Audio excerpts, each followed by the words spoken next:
Hello everyone, welcome to the Autoimmune Dietitian YouTube channel. My name is Annie. I'm a registered dietitian and I work with people struggling with autoimmune diseases. In my work with my clients, I help them use both food and lifestyle as a way to improve their symptoms and hopefully help them give them their lives back. So as many of you know, stress can be a big trigger for autoimmune flares. And it's not just stress. Other mental health conditions tend to go hand in hand with autoimmune diseases, including depression and anxiety. So addressing mental health is really imperative for any healing journey. So today we will discuss a few mental health tools that may help you cope with these mental health challenges. Before I jump in, I just need to attach a disclaimer to this video that the information in today's talk is not the substitute for the diagnosis, treatment, or care of disease by a medical provider. This is for informational purposes only. Please consult your qualified health professional for any changes you make to your medical care, especially when we're talking about mental health. If you have some mental health struggles that go far beyond what these tools can help you with, please seek out a qualified therapist or someone that can help you work through these issues. So before I kick it off, I just want to kind of touch on the relationship between mental health and autoimmune diseases. So mental health issues are very common among the autoimmune population. Individuals with autoimmune diseases are twice as likely to develop depression. Stress is one of the major underlying causes of chronic illnesses in general, including autoimmune diseases. And a 2016 study found that people with increased inflammation were 4 times as likely to commit suicide than those with less inflammation. So all of that is troubling, obviously, considering the rise of autoimmune disease diagnosis over the most recent few years. So besides therapy, there are several alternative options to help people cope with stress and anxiety of living with a chronic disease.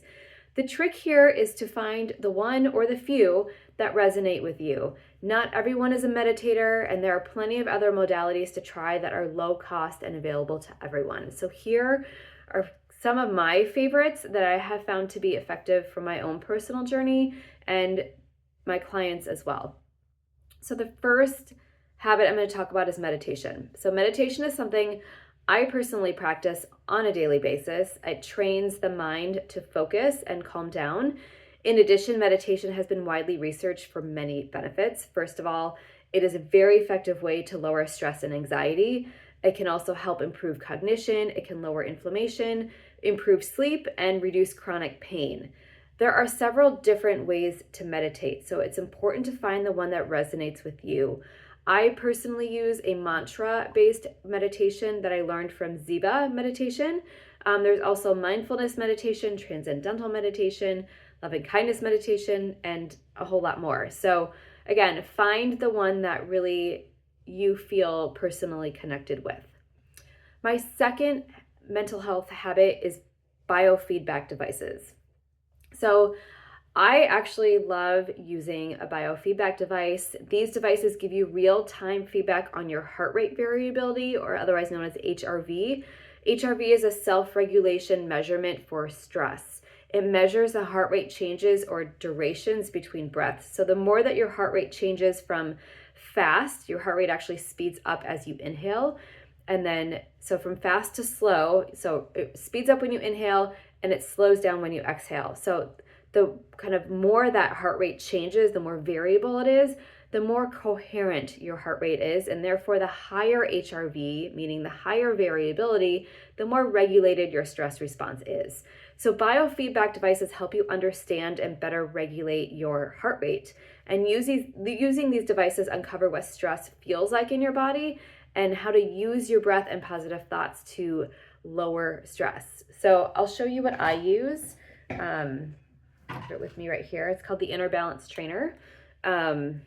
What you do is you attach it to your ear like this, and then you turn this device on and it connects to your phone, and it gives you real-time feedback on your heart rate variability. So you're able to then use your breath to, increase your heart rate variability, to get your heart rate into coherence, and then it teaches you how to do that. So when you are feeling anxious or stressed, you can go back to your breath to try to, reduce that stress response. So I find them to be incredibly helpful, and you don't need to do it for that long.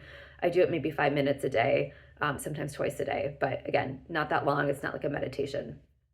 Okay, Third habit is positive affirmations. So daily positive affirmations are a really simple way to improve stress and depression. Using positive self-talk and shifting your outlook from negative to positive can truly impact your stress levels and improve your general outlook on life. Positive affirmations have a number of other health benefits that include lowering pain levels, less incidence of illness, lower risk of death from cancer, infections, and respiratory conditions, and a better ability to cope with difficult challenges. So when you're doing positive affirmations, it's important to say things that are, realistic and believable. You want to say things that you actually, or, maybe want to believe. And after practicing positive affirmations, a good challenge is to say one new one every day that you cannot repeat. So that really forces you to start looking for the positive things in your life. The other thing that we do as a family is at the dinner table, we reflect on our day and we name 3 things that made us happy. So by, knowing that conversation's coming up, you kind of subconsciously are thinking of all these things throughout the day that are, possibly making you happy. And it actually does help shift your outlook from a little bit more negative to more positive because you're looking for those small events throughout the day that make you happy. And it doesn't have to be anything big. It could be like, I had a lovely cup of coffee this morning and that made me happy. So again, it's kind of the small things that add up into big things. The last habit is spending time in nature. Nature is great. It is free.